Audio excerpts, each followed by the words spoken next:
People from all over the world, like you, like my mother, like our ancestors, come from all over the world to be here, to be free.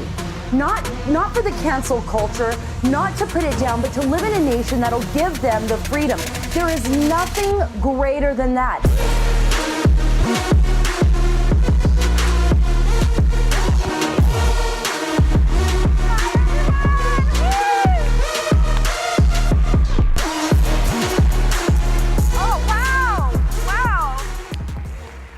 Following Dinesh is not easy, but no, it's not. He's great. He's great. Mike Lindell, the great Mike Lindell, is coming on after this.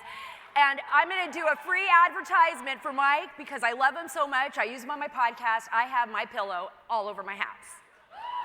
Made in America, right? I want to talk to you a little bit about what Dinesh was saying, though. I had come here planning on saying one thing, and like always, it changes. I was up really early this morning. Obviously, I didn't sleep much last night, as you can tell, thinking about what I would say to all of you. Because you really are the future of our country. Turning Point is going to change everything. We are an army of good people that are willing to fight for this country. And when Dinesh talked about being in a foxhole, and then I talked to my husband this morning, and he said to me, my husband was in the military. He's a retired special operator who was wounded in Afghanistan in 2011. Yeah, thank you to all the military out there, to all of our brave men and women who put their life on the line to protect the very freedoms that we all enjoy today. And I was talking to my husband this morning, and he said to me, you know something that I learned, babe, when I was out there in Afghanistan and Iraq, and I'm an old curmudgeon-y soldier now. He said, I remember a lot of people talking about the greatest generation being World War II. My father passed away when I was very young. Much older father was actually a Marine who fought in World War II in the Pacific. Yeah. He was 16 and a half years old, my father, and he lied about his age because he didn't want to be on the farm anymore. He was from Alabama. He wanted to go fight in the war. Yeah, Birmingham. Coleman, are you Alabama? Woo! All right. And went off to war at 16 and a half. That's young, right? You're all young. When I was in Afghanistan, I worked as a journalist. I covered the war in Afghanistan and Iraq. I spent a lot of my career covering the battlefield and the young soldiers. And I'm going to get back to what my husband said to me. And he said, you know, everybody says that the greatest generation was World War II. They're all great. When I was on the battlefield, young men and women your age were in Afghanistan fighting an enemy that didn't even have a country, really. We were in Afghanistan fighting them. We're still doing that today. And a lot of them gave their lives. I remember being on the battlefield with my friend Mary, and we were flying with the parajumpers. And it was great. We were flying over Kandahar. I'm in a Black Hawk. It's amazing. I thought nobody can ever understand the experience that I have seeing this country, being with our soldiers, talking to the Afghan people. I can never bring that home. And I thought, what an incredible experience. And then we got a call. And the call was, we've got men under fire. You guys need to get out there. You need to rescue them. You need to pull them out right now. And everything got serious. I mean, it was intense. It was terrifying. And the reality was that by the time we got there, a young 18-year-old soldier would never be going home again. He was only 18, and an IED had taken out his Humvee. And when the soldiers got off the helo to get him, he was in pieces. And they brought his body bag into that helicopter, And I sat there with his body, and the reality hit me. The reality hit me that we are all fighting. They were willing to go overseas and fight to save our nation and to save our freedom and our essential liberties and the protection of this Constitution. And the last thing that 18-year-old child, to me now, but man in my eyes, saw was a foreign land, far away from home, and his family would never see him again. That sacrifice is huge.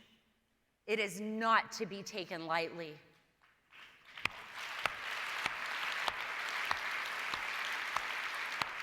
Who would I want to be in a foxhole with? You guys. I would want to be in a foxhole with you. Every single day I get up.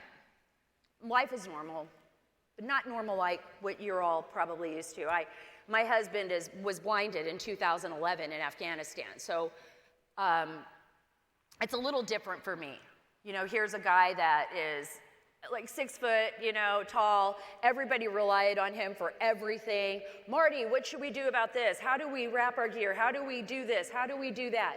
And all of a sudden, he came back home in 2011. He couldn't see anything. Couldn't see a thing. Couldn't see his kids' faces anymore. He couldn't see me anymore. He couldn't see where the door was. He'd run into walls. He had to learn to live again. You ask yourself, why did he do that? Why would people be willing to go that far, to take those steps? I said, would you do it again? Would you go back? Would you go back? Would you do it again? And he said, absolutely, I would. 100%. I would do anything for my country. Anything for my country. What he doesn't understand right now is what happened during these last years. That's what he doesn't understand. That's what his, friends of his don't understand, the people that are serving. Like, how are we giving away our freedoms? How is it that people disrespect the flag? That they don't even care about the flag that actually laid on the coffins of our friends, right? Our young men and women who gave everything. Not just during the Revolutionary War, not just going to Arlington and seeing all the, that's important, but just recently, just the last 19 years of the never-ending war of Afghanistan and Iraq, all of those lives that have been affected, how did that not change?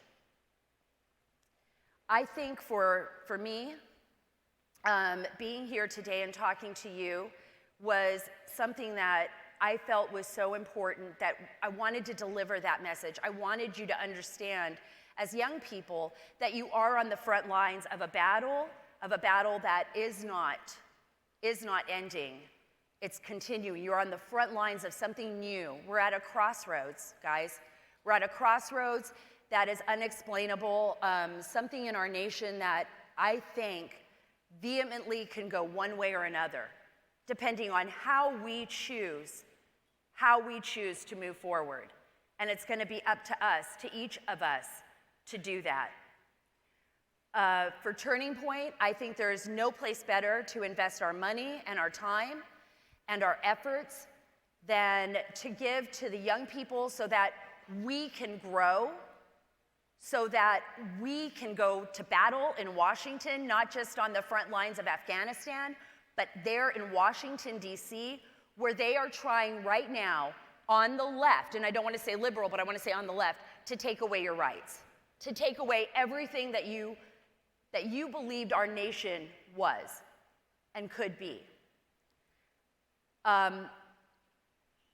Those issues, and I was thinking about what Dinesh was saying, was the reason why I covered the Russia hoax. It was the reason why I spent 4 years of my career after coming back from Afghanistan to actually fight in Washington against what I believed was the weaponization of our FBI and the weaponization of the Department of Justice, the State Department, and our intelligence services, right? James Comey, boo, yeah. John Brennan, who I knew well and interviewed many times, Andy McCabe. These were people that actually took our Constitution, James Clapper, and they trampled on it. They trampled our Constitution, they trampled our ability to have justice in this country. We exposed it over and over again, and then I ask you, right now, going back, these are all the things that our men and women have fought for, and then William Barr and the Justice Department have done nothing about it, right? Where are they? Where are we? Have we even asked them to hold them accountable? You know, Dinesh said something that's very important. He said, don't acquiesce. Don't acquiesce. Continue to fight. Continue to push forward. Don't be afraid to speak up. For a lot of us, we're scared. We don't want to go out. We don't want our neighbors to call us out, oh, you Trump supporter, you're wearing a MAGA hat. Why are you doing this? You know, don't you know who he is? It's not about Trump. Just like Dinesh was saying, this is about something far greater. It's about our country. It's about retaining our nation, and we can't do it without the young people, which is why you are the most important generation right now for us, which is the reason why donors have come here to give to Turning Point, and they should give a lot. Because if it's not you, the left has their own organizations. Turning Point, look how far you've come since you were established. I mean, look at how big you have grown. This is just the beginning of something so remarkable, only if you're willing to go on the front line and not acquiesce. Only if you are willing to fight every single day like those soldiers were willing to fight overseas. This is a different battlefield, but it is a battlefield nonetheless. It's not the same, but it can be just as brutal in some ways, and it could be brutal for all of you. But it's a lot worse if you don't do it, if you don't get out there and fight. I wanted to open up because I really want to hear what you all have to say.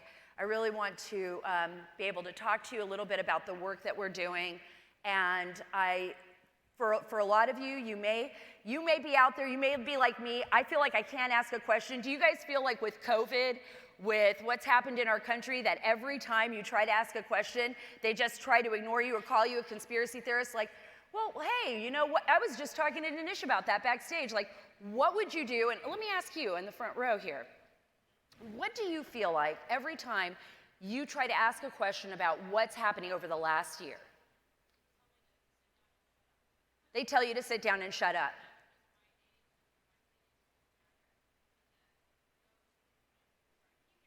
I can hear you. So she said people, whenever anybody asks her a question, they basically just, no, I want you to stand up. I don't want you to sit down and shut up. I want you to stand up. This is about you.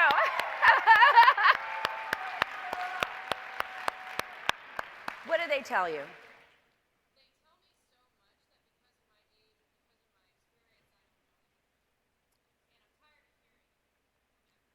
And I'm tired of it too. Which is, go ahead, say it again. Okay. Can you guys get that mic working?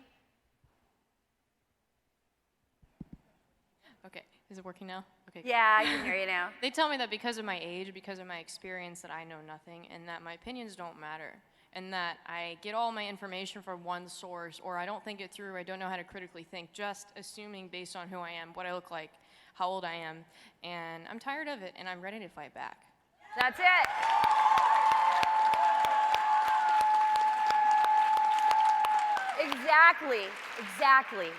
Exactly. You're not too young. You are the future. And you know what? The reason I brought up the story of my dad being 16 and a half, the reason I brought up the 18-year-old soldier that died in Afghanistan is because you're not babies. You are You are a part of this change. You are a part of this country. You are a part of the fabric. You should not be ignored. You should be listened to. Your ideas matter. You matter. You matter. You are important. You are everything about our future. That is why you see so many adults, people who have built corporations, people who are donors, coming here and giving to Turning Point because they believe in you. You know what? Maybe there's people out there that don't. Who cares what they think? Right? I don't care. Look, I don't care. You're never gonna be perfect. You're never gonna be able to do everything perfectly. Who cares? All you have to do is try. All you have to do is try. Just to make a little bit of difference in the world. You would be amazed at how much of a difference you can make. And you probably made a huge difference right now just saying that. I want to hear from someone else. Does anybody have any concerns regarding COVID? And I'm going to tell you why I'm talking about this, because I was a print journalist for decades, and I felt like that my job was to ask questions, always ask questions. And I feel like I'm not allowed to ask any questions. Yeah, please. Hello. Hi. Hi. My name's Cassidy Eiler. I live in San Diego, California. Woo! I work for, I don't want to call my company out. I love my company, okay? But I work for Trader Joe's. And Oh, my son does too. it is Good the for best you. company, and they've taken very good care of us. But something I struggle with is just in having these beliefs and wearing the masks and having to enforce these rules on our customers. In California, I have to direct them where to stand, tell them to wear a mask, tell them you can't walk over here, you can't walk this direction. And Tucker Carlson really rang with me last night because he said you need to do something that is with your values, and I'm violating my values every day. So what would your advice be for that? That's a tough question because I agree with you. I know how you feel. It's like, right? Do you guys feel that way? I do. I feel like every time I'm in a grocery store, I'm looking for lines on the floor, and I'm like, okay, am I supposed to go down this aisle now? And I feel like someone's gonna come on me and direct me where I should go, who I should talk to, how I'm wearing my mask. I'll tell you a story. It's based on fear. There is a fear that has taken over our culture that is absolutely unbelievable. Something that is so incredible. I thought I would never see that here. That's something you read about in books, right? You hear about it, virtue signaling, people telling us we can't wear if we don't wear our mask, we're like threatening our society, threatening our neighbors. And then we have a vaccine. We have a vaccine for it. But one of the things that I live by, and I try to do, and I hope this helps you, is, I do what's best for me and my family. I follow the rules. I know you have to work at Trader Joe's. You can ask questions, but I want you to ask the questions once the vaccine comes into play. Like, how long are they going to continue to do this? How long are we going to be fighting this? How long are they going to try to do lockdowns? What's going on in California? I mean, is it really necessary to shut down an entire state? Is it really necessary to shut down people's businesses when 50% of New York restaurants are at the threat of closing down permanently? In California, it's the same thing. And when is it going to be that people can't afford the groceries anymore at Trader Joe's? Right? Because they can't feed their families, because they don't have a job. What about the farmers? What about the farmers? What about, yeah, you're welcome. And the food that goes to the restaurants. What about that? Those are the things that we have to think about, and those are the freedoms that are encroaching on us. And we have to ask ourselves, look, I don't want someone to get COVID. I don't want people to be sick, right? I don't want that issue. You don't want that. You don't want to see your family sick. My brother actually has COVID right now, and his wife and his daughter, and they're making it through just fine. We don't want that. But what we want to do is be allowed to make choices, to be responsible Americans, not be treated like babies, not have the government tell us what to do, right? It is not the government's job to come into my house and tell me what to do. I think I can take care of my family, and I think I can take care of my neighbors, and we can take care of each other. Right, stop being quiet. I love you. You're so awesome. It is. It's time to stop being quiet. 74 million Americans, plus, they voted for President Trump, right? But they voted for more than President Trump. They voted for change. They are sick of the establishment. They are sick of being told what to do. They are sick of people butting into their lives. They are sick and tired of it.